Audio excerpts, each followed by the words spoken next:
Hello, ho, ho there, boys and girls. Santa Clery here for WhatCulture Wrestling, and it's time for our most bankable source of pre-pay-per-view hits, last-minute rumours. TLC is now merely days or hours away, depending on when this video goes out. I'm still never, ever sure, and WWE have, despite plummeting TV ratings, pulled together quite an interesting card. Most of their big titles are on the line in matches that carry intrigue and stakes, and they're probably going to be the main event.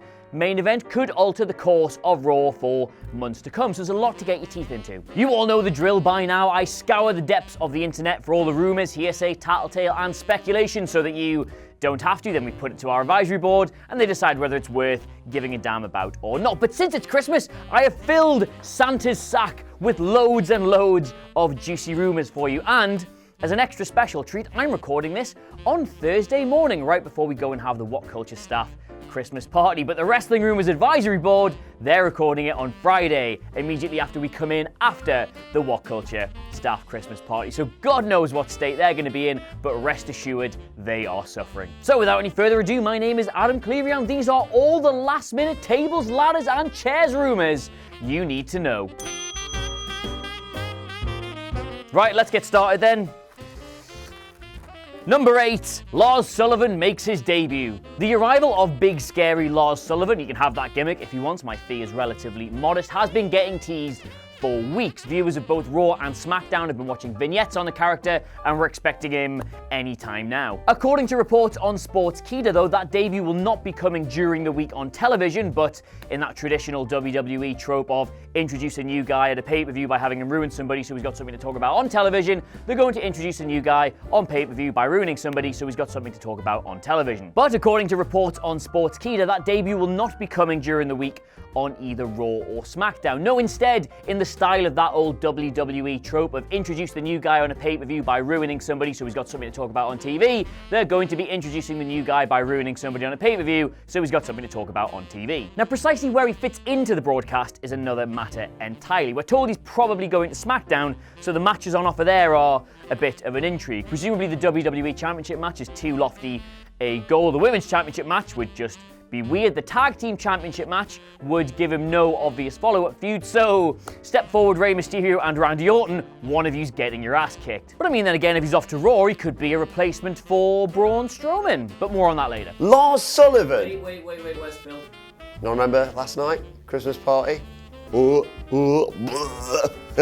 he's not here. Lars Sullivan, do we really need another lumbering oaf? We've got Nia Jax. Well, we know from his message board history that he doesn't lurk for long, so he will be there on Sunday, but the question is, who's he going to fap over? Right, moving on, what have we got here? Let's see. Ooh, number 7, the tag team match is a TLC match. It seems a bit weird, to me at least, that given that the TLC match itself was birthed in a triangle ladder match between the 3 best tag teams in the company at that point, that the SmackDown tag team title match is going to be contested under relatively normal rules. Given that the New Day, the Bar, and the Usos are arguably the 3 best tag teams on the main roster, why are WWE not scoring the marketing open goal by letting them tap in to the match type's rich history? Well, according to reports, they are doing that, they just haven't announced it yet. Now, yes, while the glory days with the Z of the Hardys, the Dudleys, and Edge and Christian feel a long time ago now, the New Day, the Usos, and the Bar have been putting on very quiet match of the year candidates pretty much every single time they step into a ring. I mean, between them, they can high fly, they can innovate, they've got great agility, they can do massive, big moves, and they can give audiences things they've never seen before. All WWE have to do is give them the tools to do so. All right, stop, collaborate, and listen. No, not your man. What you talking about, Sidgwick?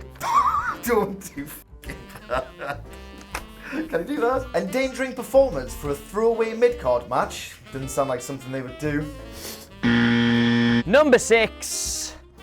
Ooh, Braun Strowman versus Baron Corbin is off. Not the news fans are going to want to hear, but after weeks and weeks of speculation on the subject, and indeed WWE even steering into it with their marketing of the show, there's fresh reports that Braun Strowman will not be medically cleared in time to work TLC. After confirming in November that he was going to take time off to heal a shattered elbow, and I mean, honestly, what's going on there? How does your elbow even get tired? We all assumed we wouldn't see him back until his Universal title rematch of sorts against Brock Lesnar at the Royal Rumble. But then, out of nowhere, this Corbin angle rears its head and we thought, oh hey, we might get him back for TLC, but apparently his healing, his recuperation period is not as far along as WWE would like, and they are sweating on his fitness ahead of the show itself. Given that the Go Home Raw went off the air without so much as a sighting of him, this has obviously raised even further question marks over it. Now, it's not beyond WWE to be using all of this as a work. Corbin himself did say he'd be crowned the winner of the match by default when Braun doesn't show up, but at the same time, it is also them covering their backs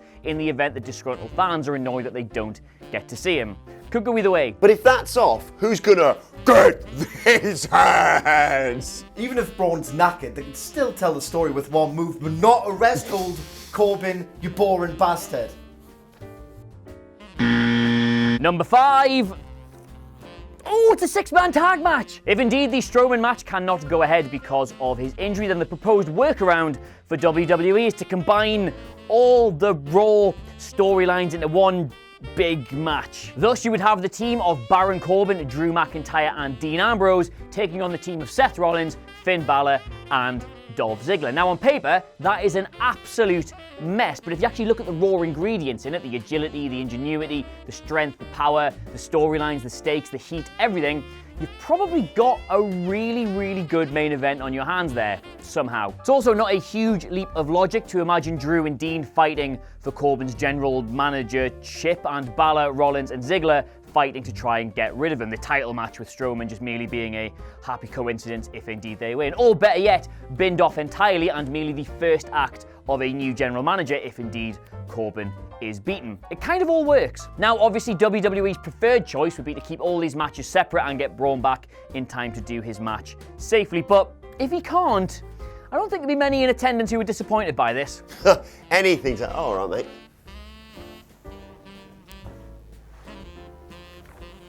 You good? No. Actually thinking about it, anything to give more time to the Mixed Match Challenge final. Hey, lads? Yeah. It doesn't take Scott Steiner to do this math. If Baron Corbin is 1/6 of it, it's gonna be less shit. Let's see what we've got next. Number 4. Oh. Tamina gets involved. Because, I mean, of course she does, doesn't she? She's basically carved out a decade-long career by looking over the shoulders of Naomi, Team Bard, AJ Lee, and now Nia Jax. So obviously they're going to put her in this match as a further roadblock for Ronda Rousey because she's already beaten Nia, so Tamina's the stakes, which sucks. Now, of course, by and large, this wouldn't be that interesting a rumour, but given that there's another one going around that WWE are looking to change pretty much all of the titles at this event, if not most of them, that's really? WrestleMania's coming up, and there are so many money matches involving Charlotte, Becky, Ronda, whatever combination of those you want to do. So putting a title on effectively the team of Nia and Tamina going into the new year is, well, I mean, look at it. For our Secret Santa, I got given this, so Tamina and Nia Jax can piss off. Snooker? Miscarriage of justice? Never. Anyway, moving on. Number 3, Becky Lynch! Oh, Becky Lynch is dropping the women's title. As with any pay-per-view, there's no shortage of rumours about titles changing hands, but the one that appears to have the most weight behind it from a IWC perspective is that Becky Lynch is going to lose the SmackDown Women's Championship to Asuka at TLC. And I mean, what? Given the respective years Becky and Charlotte have had versus the kind of year Asuka has had, for her to end the year as Women's Champion is...